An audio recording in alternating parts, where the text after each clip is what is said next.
जवानी की रेल कहीं छूट न जाए। बड़े खुश लग रहे हो भैया। तनाव ना रहे तो जीवन का असली मजा आता है। जब से मैंने नसबंदी कराई है कोई डर ही नहीं रहा। पर मैंने सुना है कि नसबंदी के बाद कमजोरी हो जाती है। अरे सब बकवास है। मैं तो कहूँ कि ताकत और बढ़ जाती है, क्योंकि नसबंदी कराने के बाद गर्भ ठहरने का खतरा बिल्कुल नहीं रहता और तुम खुल कर आनंद ले सकते हो। इसमें वक्त और खर्च भी। अरे भैया, न चीर न फाड़ और आधे घंटे में छुट्टी। किसी भी स्वास्थ्य केंद्र में मुफ्त में नसबंदी की जाती है। भैया तब तो मैं भी चला। राष्ट्रीय स्वास्थ्य मिशन, स्वास्थ्य विभाग हरियाणा द्वारा जनहित में जारी। नमस्कार, ये आकाशवाणी चंडीगढ़ है। बाप्रतिका से प्रादेशिक समाचार सुनिए। पहले इस बुलेटिन के मुख्य समाचार। हरियाणा के मुख्यमंत्री नायब सिंह ने आज 7,441 टीडीटी शिक्षकों को नियुक्ति पत्र प्रदान किए। देश में प्राकृतिक खेती करने वाले किसानों को सरकार सब्सिडी देने पर विचार कर रही है। प्रधानमंत्री नरेंद्र मोदी द्वारा एक पेड़ मां के नाम अभियान से जुड़ने के आह्वान पर जींद के गांव बूढ़ा खेड़ा लाठर की महिला सरपंच ने गांव की महिलाओं के साथ मिलकर पेड़ लगाने का बीड़ा उठाया। भारतीय निशानेबाज मनु भाकर और सरबजोत सिंह ने पेरिस ओलंपिक्स में देश के लिए दूसरा कांस्य पदक जीता। हरियाणा में जश्न का माहौल। और राष्ट्रपति द्रौपदी मुर्मू और प्रधानमंत्री नरेंद्र मोदी ने मनु भाकर और सरबजोत को बधाई दी। अब समाचार विस्तार से। पंचकूला के ताऊ देवीलाल स्टेडियम में टीडीटी शिक्षकों के लिए आयोजित राज्य स्तरीय ओरिएंटेशन कार्यक्रम में मुख्यमंत्री नायब सिंह ने 7,441 टीडीटी शिक्षकों को नियुक्ति पत्र प्रदान किए। इस अवसर पर शिक्षा मंत्री सीमा त्रिखा, उद्योग मंत्री मूलचंद शर्मा, विधानसभा के अध्यक्ष ज्ञानचंद गुप्ता, उपाध्यक्ष रणबीर गंगवा और बीजेपी के प्रदेशाध्यक्ष मोहन लाल बड़ौली भी उपस्थित रहे। कार्यक्रम को संबोधित करते हुए मुख्यमंत्री नायब सिंह ने नवनियुक्त शिक्षकों को बधाई देते हुए कहा कि हरियाणा सरकार पूरी पारदर्शिता के साथ नियुक्तियां कर रही है। अरे मुझे फक्र है, वो भी 10 वर्ष रहे।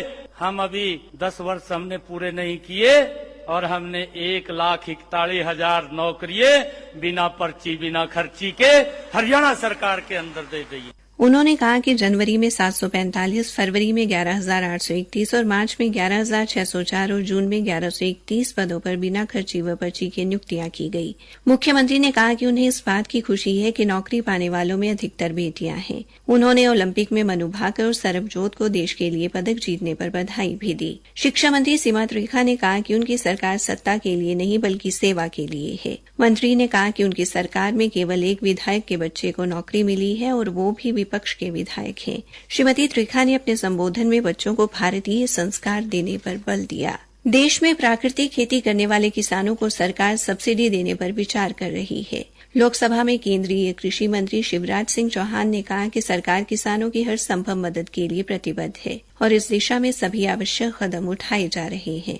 उन्होंने कहा कि किसानों की सहायता के लिए 70 लाख हेक्टेयर नई कृषि भूमि को प्रधानमंत्री सूक्ष्म सिंचाई योजना के दायरे में लाया गया है। इसके अलावा सरकार शीत भंडारण का निर्माण करके उनकी उपलब्धता और मांग के बीच के अंतर को पाटने की भी कोशिश कर रही है। प्रधानमंत्री नरेंद्र मोदी द्वारा पर्यावरण को बचाने के लिए अधिक से अधिक पेड़ लगाने के लिए एक पेड़ मां के नाम अभियान से जुड़ने के आह्वान का असर जींद के जुलाना खंड में देखने को मिला। जुलाना खंड के गांव बूढ़ा खेड़ा लाठर की महिला सरपंच अनीता चौहान ने गांव की महिलाओं के साथ मिलकर खाली पड़ी जमीन पर पेड़ लगाने की शुरुआत की है। पेड़ लगाने के लिए खुदाई आदि सभी काम महिलाओं द्वारा किए जा रहे हैं। महिला सरपंच अनीता चौहान ने कहा, नरेंद्र मोदी जी ने मन की बात के माध्यम से हमें बताया था कि अपनी माँ की यादों को ताजा करने के लिए उनके नाम एक पेड़ लगाएं, जिससे कि पानी दें, सींचें, जिससे हमारा वातावरण भी शुद्ध होगा, बीमारियां भी दूर होंगी। और इसीलिए आज 1 tree give for my mother और हम पेड़ लगा रहे हैं। उल्लेखनीय है कि रविवार को भी प्रधानमंत्री ने रेडियो के मन की बात कार्यक्रम के माध्यम से आमजन से मां के नाम पेड़ लगाने की अपील की थी।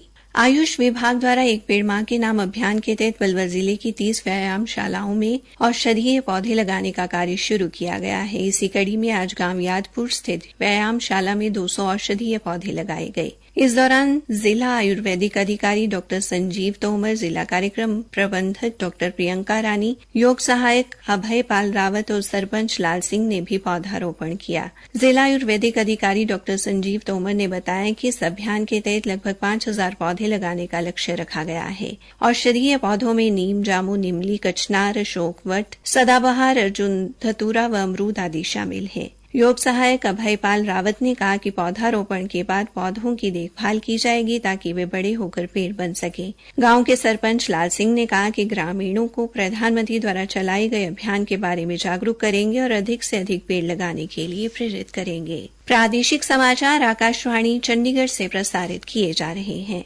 भारतीय निशानेबाज मनु भाकर और सरबजोत सिंह ने पेरिस ओलंपिक्स में 10 मीटर एयर पिस्टल मिश्रित टीम स्पर्धा में भारत के लिए दूसरा कांस्य पदक जीता।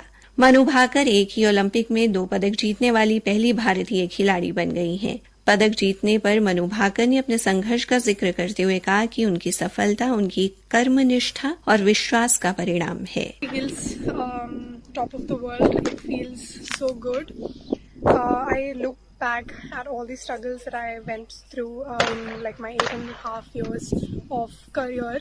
Although I'm 22 years old, but I've faced so many losses, so many victories in my life that it made me feel like, okay, I was ready. And however it goes, in the finals, the only thing that was playing in my head was like, just focus on the karma. Just do not let the, all the glitters and jitters get the better of you. So just keep trying every shot after shot. Just try your best. काबिले गौर है कि मनु भाकर ने गत रविवार 10 metre pistol निशानेबाजी में कांस्य पदक जीतकर भारत के लिए पदकों का खाता खोला था। मनु भाकर और सरबजोत की जीत को लेकर हरियाणा में खुशी का माहौल है। अंबाला में आज एयर अकादमी में सरबजोत की जीत का जश्न मनाया गया। इस अवसर पर सरबजोत के पिता जितेंद्र सिंह ने खुशी का इजहार करते हुए कहा, सर बहुत खुशी है बेटे में जितने जी हमारे का पहला बच्चा है जी जो ओलंपिक में गया जी। आज तक मेरे ख्याल में पहला कोई बच्चा नहीं ओलंपिक में गया जी। और मेरी परमात्मा से अरदास है जी अगर हर बच्चे ओलंपिक में जाएं जी। सरबजोत के जूनियर कोच गौरव ने भी सरबजोत की सफलता पर प्रसन्नता व्यक्त की। मैम बहुत खुशी है जी, आज बहुत ज्यादा खुशी है जी। सरबजोत ने ओलंपिक के अंदर मेडल लिया है, ब्रॉन्ज मेडल जी। और एयर अकेडमी को ने बहुत मेहनत की है जी। सरबजोत के पीछे बहुत ज्यादा जी, अभिषेक सर ने बहुत मेहनत की है जी और उस मुकाम तक हम पहुंच गए जी मेडल हासिल करके ओलंपिक। राष्ट्रपति द्रौपदी मुर्मू ने निशानेबाजी की 10 मीटर एयर पिस्टल मिश्रित टीम स्पर्धा में भारत के लिए कांस्य पदक जीतने पर मनु भाकर और सरबजोत सिंह को बधाई दी। एक सोशल मीडिया पोस्ट में राष्ट्रपति ने कहा कि एक ही ओलंपिक में 2 पदक जीतने वाली पहली भारतीय महिला निशानेबाज बनकर मनु भाकर ने इतिहास रच दिया। राष्ट्रपति ने कहा कि मनु ने देश को गौरवान्वित किया है। उन्होंने मनु और सरबजोत को भविष्य में और अधिक उपलब्धियां हासिल करने की शुभकामनाएं दी। प्रधानमंत्री नरेंद्र मोदी ने भी पेरिस ओलंपिक्स में 10 मीटर एयर पिस्टल मिश्रित टीम स्पर्धा में कांस्य पदक जीतने पर मनु भाकर और सरबजोत सिंह को बधाई दी है। सोशल मीडिया पोस्ट में श्री मोदी ने कहा कि भारतीय निशानेबाज देश को गौरवान्वित कर रहे हैं। उन्होंने कहा कि दोनों निशानेबाजों ने शानदार कौशल और टीम वर्क की भावना का प्रदर्शन किया है। उन्होंने कहा कि मनु के लिए ये उनका लगातार दूसरा ओलंपिक पदक है जो उनकी निरंतर उत्कृष्टता और समर्पण को दर्शाता है। होडल पुलिस की अपराध शाखा ने एक देसी पिस्तौल व 5 कारतूस सहित युवक को गिरफ्तार किया है। अपराध शाखा के प्रभारी रविंद्र कुमार ने बताया कि आरोपी को एक सूचना के आधार पर राजस्थान होटल के पास से गिरफ्तार किया गया। आरोपी की पहचान गांव करमन निवासी मनोज के तौर पर हुई है। अंत में मुख्य समाचार एक बार फिर। हरियाणा के मुख्यमंत्री नायब सिंह ने आज 7,441 टीडीटी शिक्षकों को नियुक्ति पत्र प्रदान किए। देश में प्राकृतिक खेती करने वाले किसानों को सरकार सब्सिडी देने पर विचार कर रही है। और भारतीय निशानेबाज मनु भाकर और सरबजोत सिंह ने पेरिस ओलंपिक में देश के लिए दूसरा कांस्य पदक जीता। इसी के साथ ये समाचार बुलेटिन समाप्त हुआ।